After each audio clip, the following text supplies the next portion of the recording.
Hello दोस्तों, जैसा कि आपको पता होगा हर्षवर्धन का शासनकाल 606 से 647 तक था। अभी का जम्मू कश्मीर लद्दाख को छोड़ के पूरे उत्तर भारत और पश्चिम भारत पर राज करता था। कन्नौज में अपनी राजधानी बना के उसने अपने साम्राज्य का विस्तार करना शुरू किया। आज की इस वीडियो में हम जानेंगे कि हर्षवर्धन हिंदू था या बौद्ध। अगर आपको उसके पूरे जीवन के बारे में जानना है या उसने अपने राज्य का कितना प्रसार किया, किस राजा के साथ संधि की, किस राजा के साथ युद्ध किए, तो आप मुझे कमेंट करके बताना, मैं उस पे भी एक वीडियो बनाऊंगी। तो चलिए वीडियो स्टार्ट कर। राजस्थान, पंजाब, यूपी, बिहार, ओडिशा जैसे राज्यों पर इनका नियंत्रण था। राजा हर्षवर्धन के काल में महान चीनी यात्री वैन सांग 629 में जो भारत के कई तीर्थ स्थलों का भ्रमण करके उनके बारे में लिखता था। वैन सांग बिहार में स्थित बौद्ध विश्वविद्यालय नालंदा में अध्ययन करने और बौद्ध साहित्य का संग्रह करने आए थे।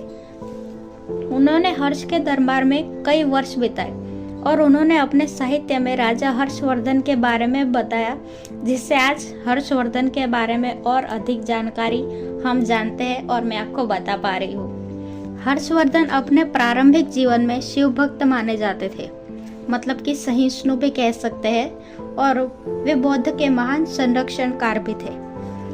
हर्षवर्धन बौद्ध धर्म के कितने बड़े संरक्षणकार थे, वे वैन सांग ने अपने साहित्य में बताया है। हर्षवर्धन ने बौद्ध की शिक्षा का प्रचार किया, जिसे महायान के नाम से जाना जाता है।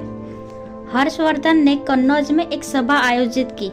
यह सभा इतनी बड़ी थी कि आप इसका अंदाजा लगा सकते हैं कि इसमें 20 राज्यों के राजा आमंत्रित किए गए। विभिन्न धर्म के संप्रदाय के कई हजार पुजारियों को भी बुलाया गया। सभा में आमंत्रित हुए सब लोगों के लिए 2 झोपड़ी नुमा सभा का निर्माण किया गया। यह 2 झोपड़ी नुमा कितनी बड़ी होगी, उसका अंदाजा आप इस बात से लगा सकते हैं कि इसमें कम से कम 1000 व्यक्ति आराम से रह सकते थे।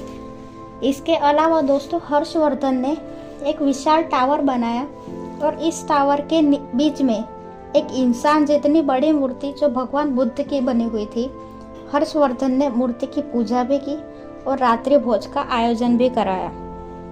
इस बड़ी सभा में विभिन्न धर्मों के बारे में चर्चा की गई। जब वैन सांग ने महायान सभा में बौद्ध धर्म के बारे में और उनके गुणों की बात की, तो दूसरे धर्म के संप्रदायों को यह सीधी चुनौती दे रहा था। यह भाषण दूसरे पुजारियों के तर्क का खंडन करता था। जैसा ये हम तो जानते ही है कि इस धर्म की बातें अलग होगी, उस धर्म की बातें अलग होगी, ये धर्म की बातें उस धर्म वालों को मतलब उनके तर्क का खंडन करती ही होगी।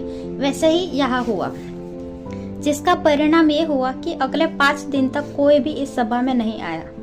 ब्राह्मणवादी लोग महायान का प्रचार करने वाले की हत्या करने लगे। उन्होंने वैन सांग की हत्या की साजिश रची। तब राजा हर्षवर्धन ने सबको खुली चेतावनी दे दी कि अगर वैन सांग को जरा सी भी हानि पहुंचाने वाले का सिर धड़ से अलग कर दिया जाएगा।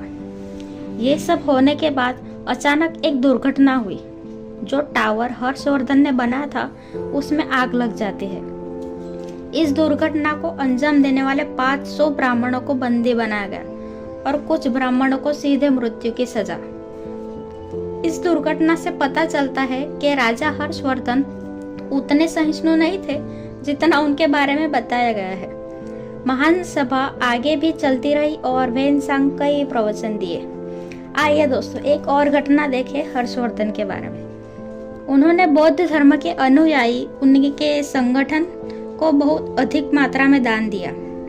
यहाँ तक कि उन्होंने अपने निजी वस्त्रों के अलावा सब कुछ दान कर दिया बुद्धिस्ट अनुयायियों को।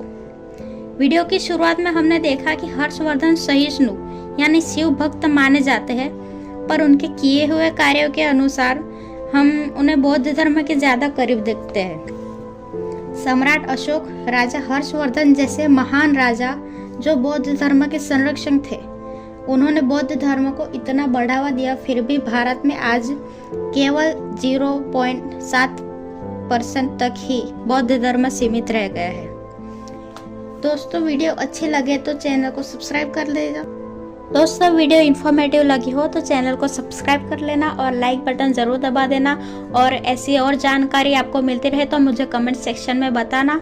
और अगर कोई भी डाउट लगे तो आप भारत का प्राचीन इतिहास बाय रामशरण शर्मा की बुक प्रिफर कर सकते हैं।